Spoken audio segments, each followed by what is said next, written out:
Hello दोस्तों, इस paper से आपको बहुत ही ज़्यादा हेल्प मिलने वाला है और यहाँ पे मैं आपको पिछले 5 साल का पेपर दिखाने वाले हैं और आपको ये बात पता चलेगा कि किस प्रकार से क्वेश्चन पूछा जाता है। ठीक है, आप लोगों को बहुत ज़्यादा ये मन में शंका है कि किस प्रकार से हमारे एग्जाम में क्वेश्चन पूछे जाएंगे। तो सबसे पहले मैं आपको दूर कर दूँ कन्फ्यूजन कि 1 नंबर वाले क्वेश्चन होंगे और 15 नंबर वाले क्वेश्चन होंगे। 2 ही टाइप्स का क्वेश्चन आपके एग्जाम में देखने को मिलेगा। ठीक है, जो 1 नंबर वाले क्वेश्चन होंगे उसमें ऑप्शन आपको देखने को नहीं मिल सकता। ये 90% चांस है कि ऑप्शन नहीं रहेगा। ठीक है, डायरेक्टली आंसर पूछा जाएगा।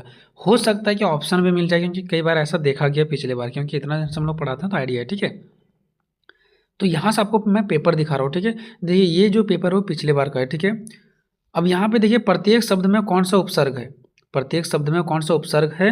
ठीक है, तो यहाँ पे आपको देखना है कि इसमें कौन सा उपसर्ग है, मतलब उपसर्ग से पूछा गया है। ठीक है, आंसर मैं यहाँ पे आपको नहीं बता रहा हूँ। ठीक है, नेक्स्ट क्या है कि नयन का संधि विच्छेद कौन सा है, नयन का संधि विच्छेद कौन सा है, यहाँ पे देख सकते हैं नयन का संधि विच्छेद कौन सा है। ठीक है, नेक्स्ट हमारा कि पवन बहुत तेज दौड़ता है, कौन सा विशेषण का उदाहरण है, पवन बहुत तेज दौड़ता है इसमें से कौन सा विशेषण का उदाहरण है। ठीक है, यहाँ पे आपको ये बताना है। देखिए मैं आपको पहले ही बता दूं दोस्तों कि आपको ये कन्फ्यूजन नहीं होना है कि इसका आंसर कहाँ पे मिलेगा, यही क्वेश्चन आएगा। देखिए गारंटी नहीं कि यही क्वेश्चन आपके एग्जाम में आएंगे, लेकिन क्वेश्चन पूछने का तरीका आपको ये पता चल जाएगा कि किस प्रकार से क्वेश्चन पूछे जाते हैं।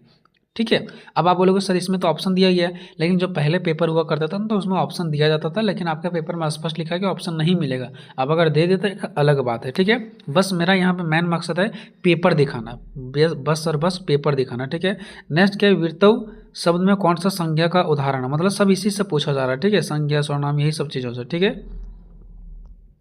चलिए नेक्स्ट, उसके बाद देखिए नेक्स्ट क्वेश्चन क्या पूछा गया, वही उसी का था ये। ठीक है, उसके बाद क्या पूछा गया, नोटिफिकेशन शब्द का हिंदी अनुवाद करें। तो ये आपका अनुवाद वाला नहीं आएगा, क्योंकि ये आपका सिलेबस में नहीं है। ठीक है, जो आपका सिलेबस में वही चीज़ को आपको बस देखना है।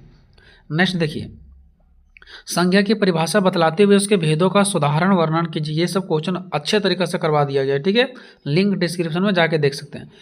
समास की परिभाषा बताते हुए उसके भेदों का सुधारण वर्णन कीजिए, देखिए ये बोला। ठीक है, उसके बाद ये पत्र लिखने वाला आपका सिलेबस में नहीं है, इसको आप छोड़ सकते हैं। ठीक है, उसके बाद आपका निबंध भी लिखने के लिए नहीं आएगा, इसको आप भी छोड़ दीजिए। ठीक है, उसके बाद नेक्स्ट देखिए, नेक्स्ट पेपर मैंने आपके सामने लेकर के आया। ठीक है, 2 घंटा का ही आपका वहाँ पे समय मिलेगा। ठीक है, देखिए यहाँ पे क्या बोल रहा है, निम्नलिखित वस्तुनिष्ठ प्रश्नों का क्या देना है, आपको उत्तर देना है। ठीक है, जो 1 नंबर का 5 क्वेश्चन है।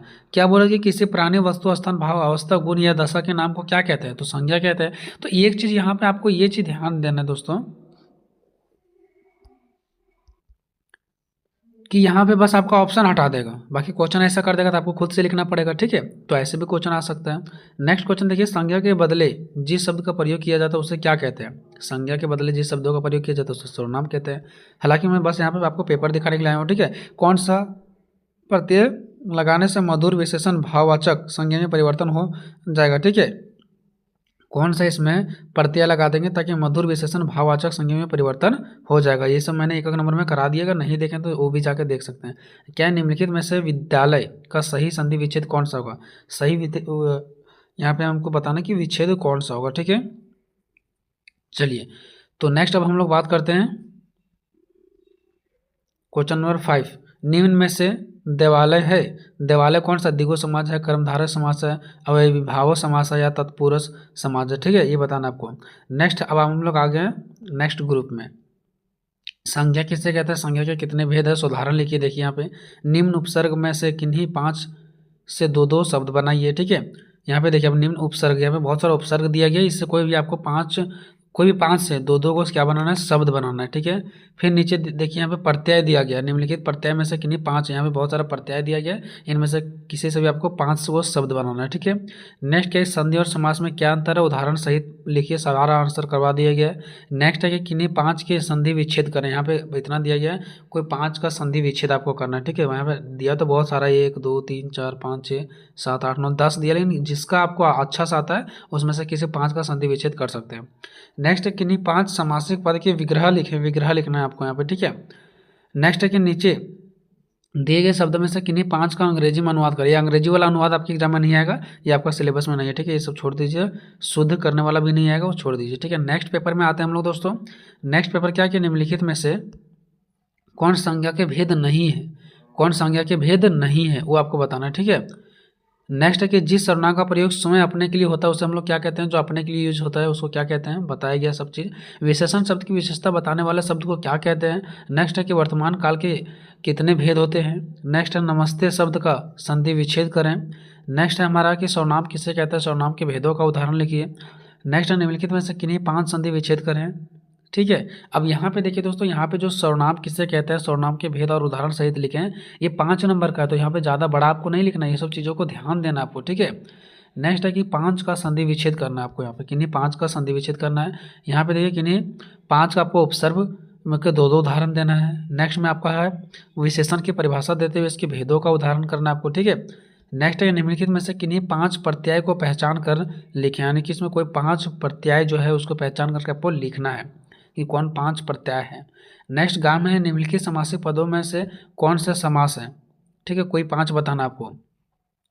ठीक है, तो यहाँ पे जितना भी सारा आपको करवाया गया ना, संज्ञा सर्वनाम विशेषण, ये सब में आपको जो उसका प्रकार था उस सब में ध्यान रखना पड़ेगा। ठीक है, नेक्स्ट है कि आपको यहाँ पे निम्नलिखित में से किन्हीं 5 ये अनुवाद करने वाला, ये आपके एग्जाम में नहीं आएगा। ठीक है, नेक्स्ट पेपर में आते हैं दोस्तों। नेक्स्ट पेपर क्या कि संज्ञा के बदले जिस शब्दों का प्रयोग किया जाता है उसे क्या कहते हैं। ठीक है, ये हो गया आपका। उसके बाद नेक्स्ट देखिए दोस्तों, बुढ़ापा किस संज्ञा का उदाहरण है, बुढ़ापा जो किस संज्ञा का उदाहरण है वो आपको बताना है। ठीक है, नेक्स्ट है कि निम्नलिखित शब्दों में से कौन सा पावक का पर्यायवाची है। नेक्स्ट है सर्वनाम से बनने वाले विशेषण को क्या कहते हैं। ठीक है, चलिए ज़्यादा समय आपका हम नहीं लेंगे। उपसर्ग के कितने प्रकार होते हैं। ठीक है, नेक्स्ट है सर्वनाम किसे कहते हैं, इसके भेदों का उदाहरण दीजिए, या तो फिर अगर ये क्वेश्चन नहीं दे पाते हैं तो क्रिया की परिभाषा लिखते हुए उसके भेदों का उदाहरण सहित वर्णन करिए। दोनों में से किसी एक का देना है। ठीक है, तीसरा में आपका ये पत्र है, ये आपका नहीं आएगा, चलिए इसको छोड़ते हैं। आते हैं नेक्स्ट पेपर पर। ठीक है, सर्वनाम किसे कहते हैं, इसके विभिन्न भेदों को उदाहरण के साथ लिखें। संधि की परिभाषा देते हुए इसके विभिन्न प्रमुख भेदों का उदाहरण के साथ लिखें। नेक्स्ट है समास किसे कहते हैं, इसके विभिन्न भेदों का उदाहरण लिखें। ठीक है, नेक्स्ट है लोकतंत्र में पंचायत, ये आपका एग्जाम में नहीं आएगा। उसके बाद संधि और समास में अंतर बताइए, है ना। उसके बाद इधर आपका नहीं आने वाला है, ये आपको छोड़ दीजिए। ठीक है, चलते हैं नेक्स्ट पेपर की ओर। नेक्स्ट पेपर हमारा क्या बता रहा है, देखते हैं। निम्नलिखित में से किन्हीं 2 प्रश्नों का उत्तर आपको देना है। नीचे देखते हैं कौन सा प्रश्न है। देखिए, सर्वनाम किसे कहते हैं, इसके प्रमुख भेदों का उदाहरण आपको देना। ठीक है, उपसर्ग और प्रत्यय की परिभाषा देते हुए दोनों में क्या अंतर है उदाहरण सहित समझाना आपको। फिर उसके बाद ये पत्र वाला आपका नहीं आएगा। उसके बाद देखिए यहाँ पे समास किसे कहते हैं, साधारण उत्तर लिखें। ठीक है, कौन पे कहाँ पे कितना क्वेश्चन का उत्तर देना, ये चीज़ पढ़ लेना। ये नहीं कि पागलों की जैसा सारा क्वेश्चन का आंसर उत्तर करते जा रहे हैं। ठीक है, ऐसा नहीं। विशेषण के प्रकार का संक्षिप्त वर्णन कीजिए। संधि कितने प्रकार की होती है लिखो। क्रिया की परिभाषा उदाहरण सहित लिखें। ठीक है, उसके बाद इधर आपका नहीं आने वाला। ठीक है, चलिए इस प्रकार से हमारा सारा पेपर खत्म हो गया दोस्तों। यहाँ से आपको हिंट्स मिलेगा। ये पेपर आपका यूनिवर्सिटी का नहीं है, लेकिन सिलेबस सेम है। जिस भी यूनिवर्सिटी का है वहाँ का आपका सिलेबस सेम है। हाँ, उन लोगों का कुछ सिलेबस में एक्स्ट्रा दिया था अनुवाद करने के लिए, पत्र लेकर, तो वो सब चीज़ों को हम लोगों ने नहीं देखा। लेकिन जो सिलेबस सेम है उससे आपको पता चल गया होगा कि किस टाइप से क्वेश्चन पूछा जा सकता है। ठीक है, तो ये मैंने आप लोगों के लिए बहुत ही मेहनत से ढूंढ करके इधर उधर पेपर लाता हूँ और दिखाता हूँ। ठीक है, तो मेरा प्रयास आप लोगों को कैसा लगा कमेंट में बताइएगा। मिलेंगे नेक्स्ट वीडियो में, तब तक जय हिंद जय भारत।